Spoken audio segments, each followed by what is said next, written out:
नमस्कार दोस्तों, स्वागत है आपका हमारी नई वीडियो में। हम आपको बताने वाले हैं एसएससी जीडी के आवेदन कैसे करें। पूरा फॉर्म भरकर स्टेप बाय स्टेप दिखाने वाले हैं। इसके आवेदन 24 नवंबर से 31 दिसंबर तक चलेंगे। अगर आप फॉर्म भरने में कोई भी गलती कर देते हैं तो 4 जनवरी 2024 से 6 जनवरी 2024 11 बजे तक आप करेक्शन कर सकते हैं। और एग्ज़ाम डेट है फरवरी मार्च 2023 में। इसकी टोटल वैकेंसी 26,146। आपको बता दें, आवेदन करने का लिंक डिस्क्रिप्शन में मिल जाएगा। अगर आप पहले से रजिस्टर हैं तो आपको लॉगिन करना होगा।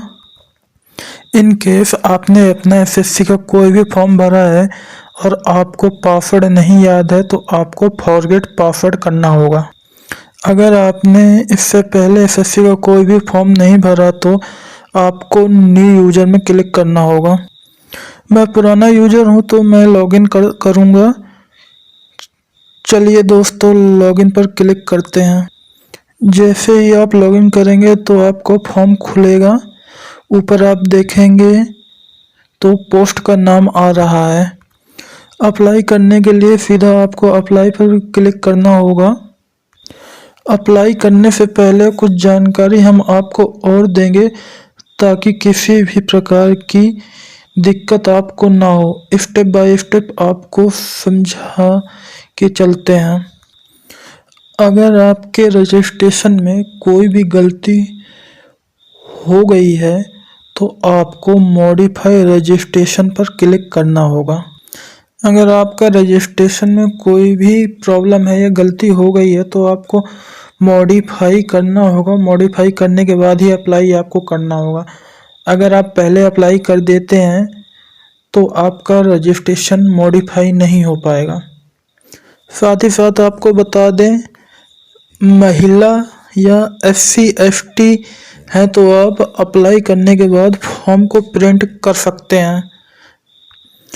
अगर आप जनरल EWS OBC के कैंडिडेट हैं तो आपको अप्लाई करने के बाद पेमेंट करना होगा। इसका पेमेंट आपको debit card, net banking, UPI के माध्यम से कर सकते हैं। आप पेमेंट करने के बाद आपको अपना पेमेंट स्टेटस ज़रूर चेक करना है। अगर आपका पेमेंट स्टेटस नहीं शो कर रहा तो आपको डबल वेरिफिकेशन ऑफ पेमेंट पर क्लिक करना है। चलिए दोस्तों, अप्लाई वाली बटन पर क्लिक करते हैं।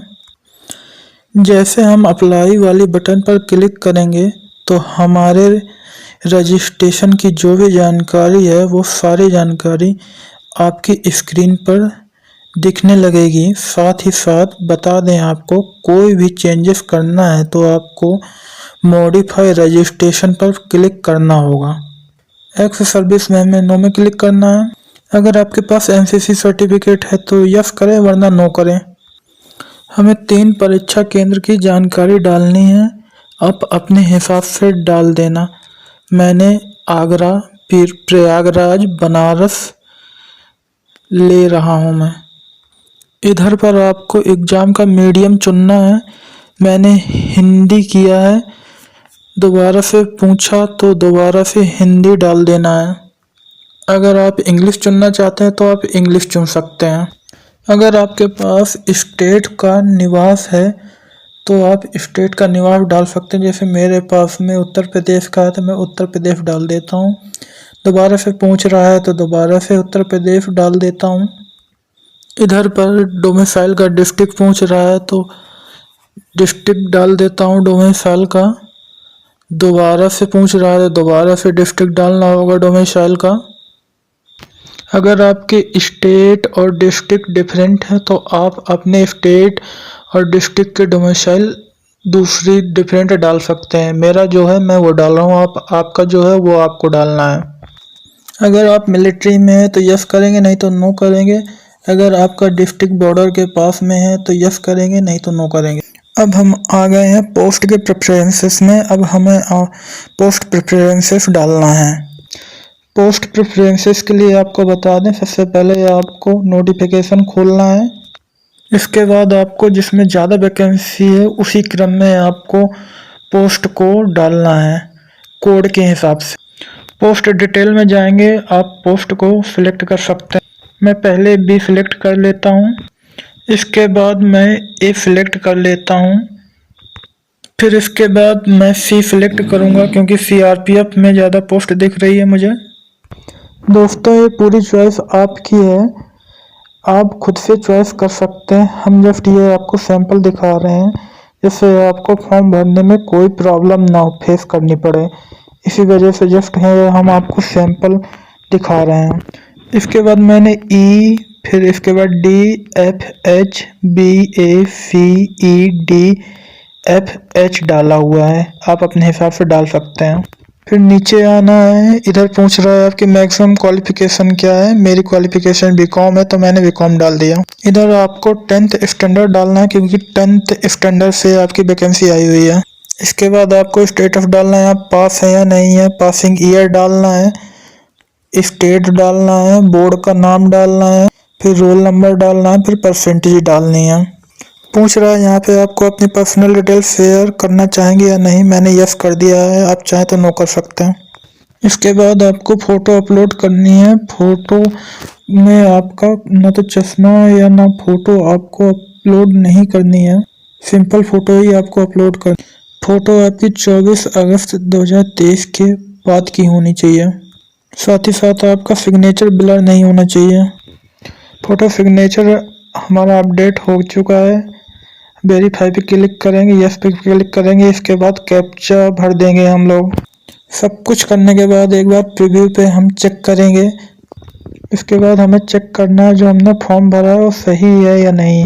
साथ ही साथ आपको बताते जो डिटेल भरी गई है वो सैंपल डिटेल है, ये मेरी कोई पर्सनल डिटेल नहीं, ना ही मेरा नाम नितिन कुमार है और ना ही पिता का नाम राजीव कुमार है। ये सिर्फ आपको समझाने के लिए डिटेल भरी गई है। आपको अपना फॉर्म चेक करना है, आपका फॉर्म सही है या नहीं। इसके बाद जैसे ही आप नीचे आएंगे तो आपको दो ऑप्शन होंगे, एक एडिट या मॉडिफाई, दूसरा सबमिट। अगर आपका फॉर्म कुछ गलत है तो आप एडिट या मॉडिफाई में क्लिक कर सकते हैं, मॉडिफाई कर सकते हैं। अगर आपका फॉर्म बिल्कुल सही है तो आप सबमिट में क्लिक कर सकते हैं। फॉर्म हमारा सबमिट हो गया है। अगर आप फीस जमा करना चाहते हैं तो यस में क्लिक कर सकते हैं, अगर नहीं जमा कर सकते हैं तो नो में क्लिक कर दीजिएगा। मुझे फीस जमा करनी है तो मैं यस में क्लिक करता हूँ।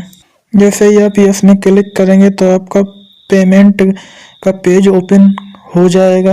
आप SBI नेट बैंकिंग से पेमेंट कर सकते हैं, अदर नेट बैंकिंग से पेमेंट कर सकते हैं, कार्ड से पेमेंट कर सकते हैं, UPI से पेमेंट कर सकते हैं।